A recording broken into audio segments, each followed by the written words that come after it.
Sebelum video ini dimulai, pastikan kamu sudah mengklik tombol like, subscribe, lonceng, dan share ke teman-teman. Terima kasih dan selamat menonton.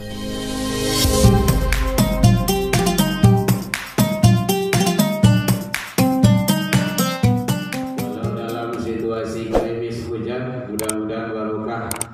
Kita selalu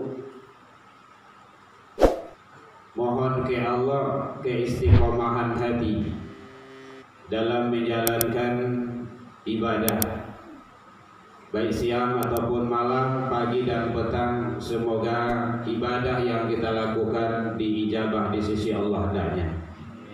Salawat dan salam ke Nabi Muhammad sallallahu alaihi wasallam. Allahumma sholli ala Muhammad wa ala ali Muhammad. Angku-angku nenek mama, alim ulama cadiak bandai yang sama kita muliakan, kaum ibu berdoakan doang, para hadirin jamaah kaum muslimin dan kaum muslimat, wabil khusus yang berada di dalam mushola Nurul Yaqin. Nurul Yaqin pakai Q ya Bapak Ibu ya. Yaqin bukan yakin. Yaqin kajian tauhid itu. Rahimakumullah. Alhamdulillah sampai malam ini, malam yang ke-20 pas 27 ya Pak ya. Alhamdulillah kita masih sehat, diberikan kesempatan oleh Allah. Mudah-mudahan kita istiqomah selalu. Kajian kita sekarang adalah menyebut malam kemuliaan dengan amaliyah yang sangat dahsyat. Bapak Ibu hadirin kaum muslimin rahimakumullah. Mungkin kajiannya agak berlebihan, agak panjang, mungkin lebih kurang 5 jaman lah gitu. Berang Ibu mah. Enggak Pak Bu? 5 jam. Oh iya. Iya, uang kapannya ibunya. Baik, makasih atas kebaikan Ibu Bapak. Ya, bismillah. Allah menyatakan inna anzalnahu fi lailatul qadr. Sesungguhnya kami telah menurunkan Al-Quran pada malam kemuliaan. Malam kemuliaan itu diterjemahkan pada malam qadar. Wa ma adraka ma lailatul qadar. Nah, ini ditanya kita di sini, tahukah kamu apa itu malam qadar, malam kemuliaan itu? Nah, supaya tidak bingung awak menjawab, langsung dijawab di sana. Lailatul Qadri khair. Ada bahasanya, Bu, boleh terang Bu? Lain. Ada yang ragu beli katanya Bu. Malam Qadar itu, malam kemuliaan itu adalah lebih baik dari 1000 bulan. Kalau 1000 bulan berapa tahun tuh Bu? Lebih kurang 83 tahun. Tuh melebihi kapasitas umur rata-rata umur umat Rasul. Kalau umat Rasul mengikut kepada Rasul kan 63. Nah, kalau 83 itu sudah dahsyat itu kelebihannya.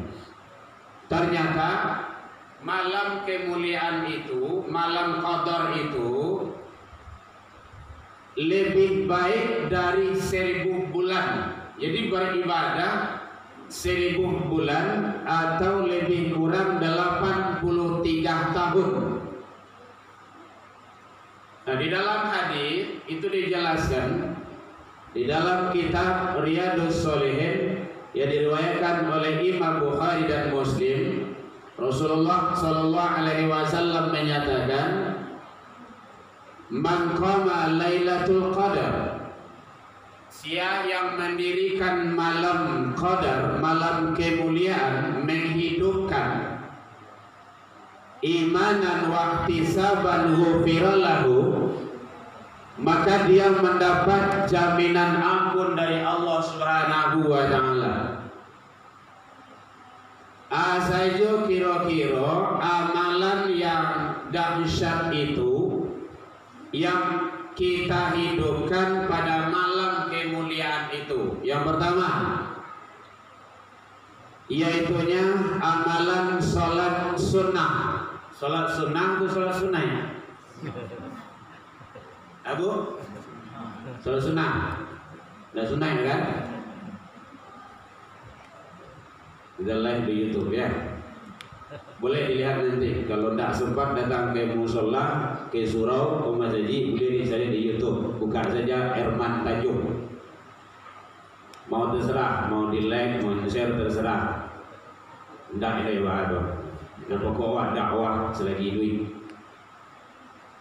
Yang pertama adalah sholat sunnah. Ternyata sholat sunnah itu sangat hebat sekali. Apa pengertian sholat sunnah, Bu? Kalau di Karajuan, Bapak lo, terus ditinggal, ndak apa-apa. Nah ini di Karajuan Bapak lo ditinggal, ndak apa. Nah gitu. Di Karajuan Bapak lo ditinggal, ndak ada so. Sunnah mah. Nah gitu.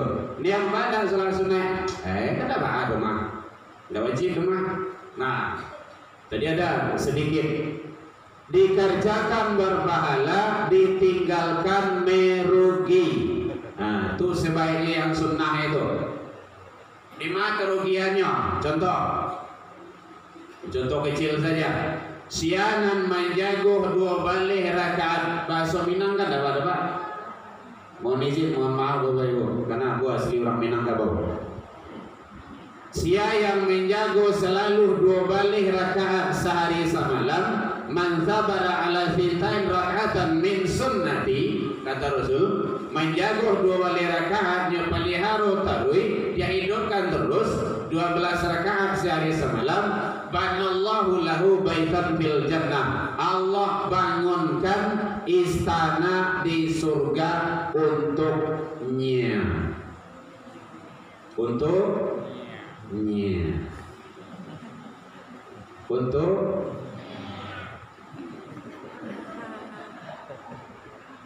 Ibu ya, semangat ibadah itu beradu Bu. Seminggu aku musola warga. Alhamdulillah tadi dia tak kasih ke petang dia saja. Dia bawa bunga dia menino. Oh, gungil ku bahalu ibalah. Tadi dia tujuan lelok. Belok kiri, belok kanan, terus tempat belang sebelah kiri. Nah, terima kasih deh. Baik Bapak Ibu, jadi anak 2 balik itu sampai rakaat sebelum zuhur. Hitung ya Bu ya. 2 rakaat sesudah zuhur. Berapa? 6. 2 rakaat sesudah maghrib. Nah, kalau sudah buang itu maghrib. Berapa? 2 rakaat sesudah isya. Nah, baru tuang tadi yang lain sholat sunnah 2 rakaat sudah isya. Berapa? 10. 2 rakaat sebelum subuh. Sia yang menjago 2 balik rakaat sehari semalam, kata Rasul, Allah bangunkan istana di surga untuknya. Bagus itu. Nah, jadi tidak ada istilah sunnah mah, kan ada dosa mah rugi. Bahkan yang kecil saja, sia yang sholat sunnah, sudah biasa sunnah ya, sunnah 4 rakaat sebelum zuhur, 4 rakaat sesudah zuhur, Allah hindarkan dari sentuhan api neraka. Tapi ya sholat sunnah itu di kerajaan. Kami sunnah itu Ustaz. Nah gitu. Mohon. Ya, itu contoh. Jadi ternyata amalan sholat sunnah itu sangat dahsyat sekali. Penting. Yang 4 rakaat tadi itu salat sunnah rawatib muakkad 2, salat sunnah rawatib ghairu muakkad 2. Nah, itu yang beda. Ibu ya. Ibu dia ada tanya, makanya kejadian salah. Jadi jangan ragu pula. Salat zuhur itu tidak perlu banyak-banyak. Sampai di masjid, di musola, kalau di masjid kita salat sunnah wudu dulu 2 rakaat. Kemudian tahiyatul masjid 2 rakaat. Itu ibu ya. Kemudian salat sunnah masuk zuhur, salat sunnah rawatib 4 rakaat. Muakkad 2, ghairu muakkad 2. Berapa? Salat zuhur 4 rakaat loh. Beko salat sunnah rawatib sesudah tu 4 loh. Berapa sudah itu? Hah? 6 boleh. Tak ditong dah. Aku sudah itu belang lain. Nah gitu. Banyak, enggak banyak gitu. Kalau di pondok pesantren, saya pernah ngitung itu 100 rakaat lebih. Sehari semalam. Digoyang itu ibu ya. Awak dia tak biasa. Kami tak biasa, tak biasa tu lain cerita tu. Nampak kok salat. Bahkan Rasulullah sampai bangka kaki Nabi dek sujui. Begitu banyak ibadah Rasul. Awak lain bangkanya kok kira dia berbiasa murid. Contoh, mudah-mudahan tak lah gitu kan. Nah jadi oleh sebab itu, alaika bikathrati sujud lillah, itu dalilnya itu. Hendaklah kau banyak sujud ke Allah. Banyak sujud ke Allah tu maka sujud banyak amalan salat sunnah yang wajib tu lah jaleh itu 7 waleh rakaatnya 5 waktu tua tidak perlu ditambah do tapi ada yang mengurangi sembahyang do ini kurang itu. Jadi amalan salat sunnah sangat penting. Hidupkan malam-malam, kalau ada mau i'tikaf silakan hidupkan malam i'tikaf itu dengan ibadah salat sunnah. Bapaknya batal wudu awak, wudu beliau salat sunnah wudu. Bahkan Rasulullah menyampaikan kepada sahabat beliau yang terkenal sekali suara nananca itu siapa namanya itu? Hah? Bilal bin Rabah. Bilal, saya ya Rasul, lah terdengar suara sandalmu jadi surga. Amalan yang istimewa di kerajaan. Tidak ada ya Rasul kecuali satyo ambo salah saya wudu, salat sunnah wudu 2 rakaat. Sudah wudu, salat sunnah wudu 2 rakaat. Ampun itu taruh. Ala terdengar suara sandal Bilal di surga itu. Tapi kalau yang sandal deh, ya orang-orang kali kan. Ya Bu ya. Jadi banyak amalan salat sunnah. Banyak ada salat sunnah taubat, salat sunnah kalau malam itu bisa kita kerjakan tasbih. Kemudian ada salat sunnah tahajud, ada salat sunnah kalau dalam di pondok-pondok sering itu bir walidain, ada itu. Ada salat sunnah mutlak, banyak salat sunnah. Sunnah itu banyak, tidak terhitung dewan. Pokoknya kita kerajaan itu. Jadi satu adalah perbanyak amalan sholat sunnah pada malam-malam yaitunya kemuliaan tersebut. Alhamdulillah sekarang diantarkan diizinkan Allah pada malam 27 hari pada malam kini kau. Dalam hadis Rasulullah disampaikan, hidupkanlah malam-malam, carilah malam kemuliaan itu 10 malam terakhir. Ya Rasul, 10 malam terakhir itu kan banyak tuh. Payah kami mahitungnya. Kata Rasul, diperkecil hadisnya pada malam-malam ganjil. Tapi ini bukan hanya pada malam ganjil berarti kita menafikan malam genap. Tidak. Itu malam ganjil saja. Malam genap harus bayar loh. Murah dong. Sholat semuanya. Jadi dihidupkan itu maksudnya. Nah, jadi dihidupkan terus. Sedang awak nonton bola, nonton sinetron, talok dewa main handphone sampai pagi talok dewa itu. Coba lah tu.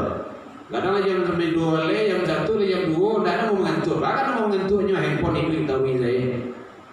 Nah, coba hal-hal yang seperti itu kita tambah.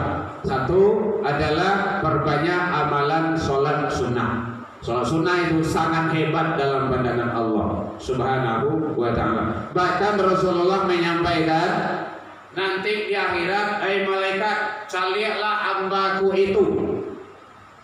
Kalau rancak amalan sholatnya, catat bagus, kata dia.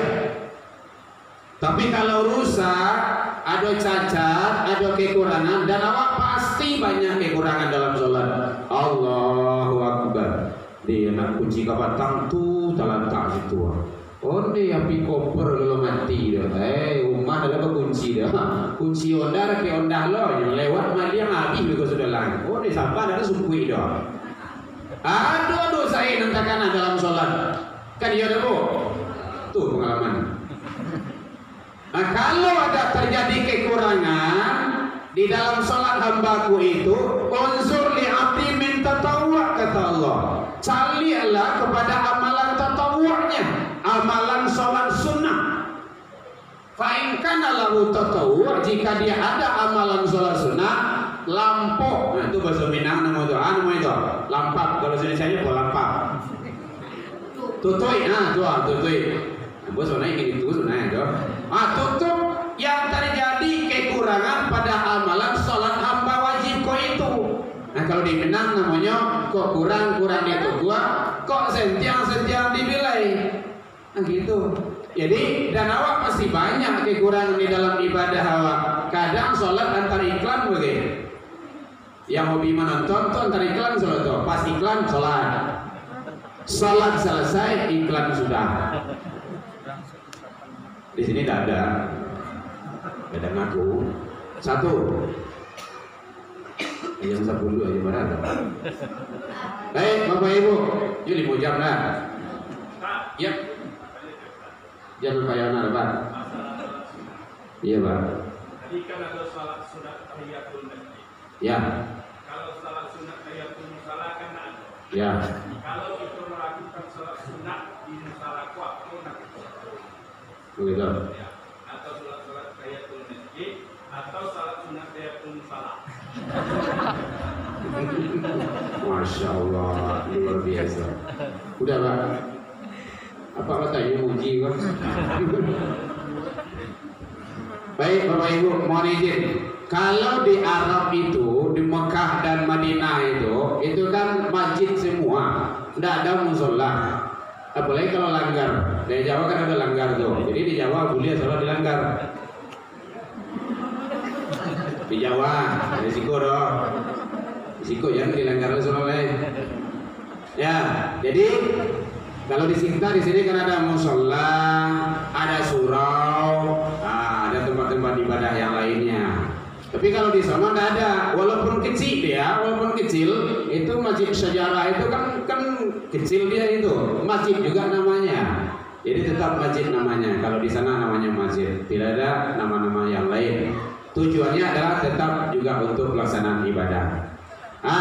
Tak kala hadis itu keluar, itu kan tentang masjid, namanya tahiyatul masjid. Menghidupkan masjid gitu kan, ya. Jadi menghidupkan masjid, rumah ibadah, menghormati rumah ibadah. Nah, sekarang kita ada di daerah kita, wabil khusus di Indonesia ada musola, Minangkabau ada surau namanya gitu kan. Maka apakah boleh dipakai sholat tahiyatul masjid di musola atau di surau? Secara konsep letterless hadisnya itu hanya khusus untuk masjid. Tapi kalau kita mau memakai itu untuk di rumah ibadah yang lain, karena bahasa sana kan sajadah, masjid itu kan isim makan, tempat sujud.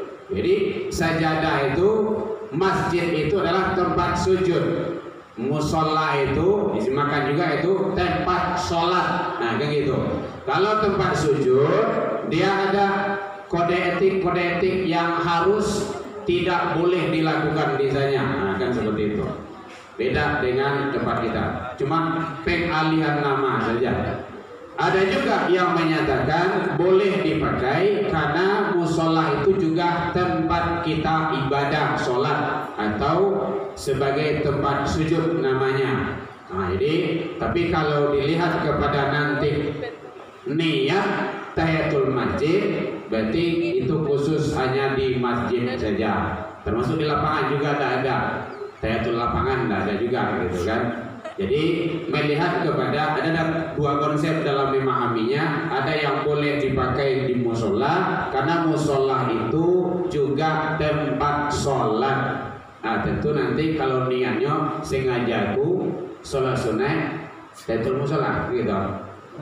Nah maka ada ulama yang menyatakan pakailah sholat sunnah lainnya, dan itu banyak, tidak harus pakai sholat sunnah tahiyatul masjid itu, karena dari segi redaksi bahasa dan maknanya itu terarah kepada masjid. Sengajaku sholat sunnah tahiyatul masjid 2 rakaat, itu dari segi pemahaman. Jadi ada 2 konsep di sana. Kita yang maunya, tapi kalau yang biasa saya lakukan itu tidak dipakai di musola, Pak, karena redaksi niat nantinya hadis yang menjelaskan di sana juga hadis mengarah kepada hadis rumah ibadah masjid. Bukan tidak ada sholat sunnah di musola, banyak. Sholat sunnah wudu ada, sholat sunnah yang lainnya ada. Ada juga yang menyatakan boleh karena juga rumah ibadah dipakai untuk sholat dalam pelaksanaan itu semua. Baik Bapak Ibu, itu yang pertama. Masih ada? Yang kedua, saja kira-kira amalan yang dahsyat itu setelah sholat sunnah yang lainnya. Yang kedua yaitunya amalan zikir. Zikir itu para banyaknya ndak baingo jobabate. Ya ayyuhalladzina amanu dzkurullaha dzikran katsira. Hai orang yang beriman, zikirlah ke Allah dengan zikir yang sebanyak-banyaknya. Itu ndak ada batinnya itu dong. Bukrata wa asila qiyama wa qu'uda wa ala junubihim. Enggak ada batasnya. Sebanyak-banyaknya. Bara banyak enggak pakai bara banyak loh, sebanyak-banyaknya. Nah gitu. Zikir. Jadi zikir itu menyebut nama Allah. Kalimah zikir itu banyak yang bisa dipakai, bisa tahlil, bisa istighfar, semuanya adalah sangat baik sekali. Contoh sekali kalimatan 2 kalimat. Habibatan ala lisan, mudah diucapkan, sakilatan fil mizan, barik di timbangan amal kebaikan. Habibatan ila rahman, dicintai oleh ar-rahman. Siapa ar-rahman? Allah. Apa kalimah itu? Subhanallah wa bihamdihi subhanallahil azim. Nah 2 kalimat itu. Itu taruh diulang-ulang, kembali diwiridkan. 2 kalimat, kalimatain, mudah diucapkan, barik timbangan amal kebaikan, dicintai oleh Ar-Rahman. Banyak kalimat zikir yang bisa. Mau baca la ilaha illallah boleh, mau baca istighfar boleh. Nah, kalimat istighfar hebatnya, Rasulullah menyatakan bahwa man qalaha minan nahari, siapa yang membaca istighfar pada siang hari, mukinun dengan penuh keyakinan, wa mutu nyampang ditakdirkan Allah meninggal menjelang pagi hari, nyobaco siang hari ditakdirkan Allah meninggal menjelang pagi hari, fahuwa dakhalatil jannah, dia berhak masuk surga. Wa man qalaha minal lail, siapa membaca istighfar pada malam hari, mukinun dengan penuh hakul yakin. Itu dia tuh, hakul yakin, keyakinan yang sebenarnya. Wa mutu nyampang ditakdirkan Allah meninggal menjelang sampai sore hari, fahuwa dakhalatil jannah, dia berhak masuk surga. Jadi istighfar itu sangat hebat. Maka perbanyak istighfar, Allah pasti ampunkan kesalahan dosa kita. Oh dosa kami banyak Pak, iya banyak, ampunan Allah jauh lebih besar. Oh melakukan dosa besar ini soal macamnya, iya. Kalau mohon ampun kepada Allah, ampunan Allah jauh lebih hebat. Qul ya ibadiyalladzina asrafu ala anfusihim, itu dalilnya. Katakanlah surah Zumar, wahai hamba-hambaku yang melampaui batas terhadap diri mereka sendiri, la taqnatu min rahmatillah. Larangan di situ. Janganlah khawatir dari rahmat Allah. Innahu yaghfiru dzunuba jami'ah. Ada di sana itu. Sesungguhnya Allah akan mengampuni seluruh jami'ah, dzunub, dosa dan kesalahanmu. Lai kadang adu suara, lai sabanya adu suara, lai sabanya pasir di lawi, buih di lautan. Allah Maha Pengampun, jauh lebih besar dari itu. Jadi makanya sering kita sampaikan kepada pemuda-pemuda, kadang-kadang dia malu, tidak mau lagi, udah putus asa, batato banyak, miras, ini, ganja, semacamnya, putus yaso hidupnya. Jangan putus asa. Diampuni, ya diampuni. Kalau antum taubat, kalau enggak ya enggak. Nah gitu. Jadi banyak istighfar, perbanyak zikir. Kalimah zikir yang kita ucapkan, setiap yang kita ucapkan selalu mendapat kebaikan di sisi Allah Subhanahu wa taala. Yang terakhir adalah banyak tilawatil Quran. Perbanyak tilawatil Quran. Setiap huruf itu akan memberikan makna, fadilah, keutamaan yang diberikan oleh Allah kepada hamba yang membacanya tersebut. Iqra'ul Quran fa innahu ya'ti yaumal qiyamah li ashabi syafi'ah. Bacalah Al-Quran, nanti dia akan sebagai syafaat di hari kemudian bagi si pembacanya. 3 amalan dahsyat pada malam Lailatul Qadar, malam-malam kemuliaan. Mari sisa-sisa hari ini kita hidupkan dengan amaliyah selalu. Semoga Allah memberikan yang terbaik bagi kita bersama, hidup di dunia dan di akhirat kelak. Baik, dalam penyampaian nambah tadi kok kurang lama manihe racik bawang dek kurangan lehirono pici dek kurang kuning atau masakan terlebih mata, maafkan nambah tentang itu. Lain dimaafkan Bapak Ibu hadirin. Alhamdulillah jauh dari itu kita juga sudah saling memaafkan. Jadi kau indah dijajah mau nanya, indah ditangguh mau turun, mungkin tak dorong di lompatan, lupuh di kakinan kapata, tidak ada tupainan tak gawah, yang qadim hanyalah Allah Subhanahu wa taala. Salah ke Allah kita taubat, salah ke manusia saling memaafkan. Laliqa fastabiqul khairat, wabillahi taufiq wal hidayah. Wassalamualaikum warahmatullahi wabarakatuh.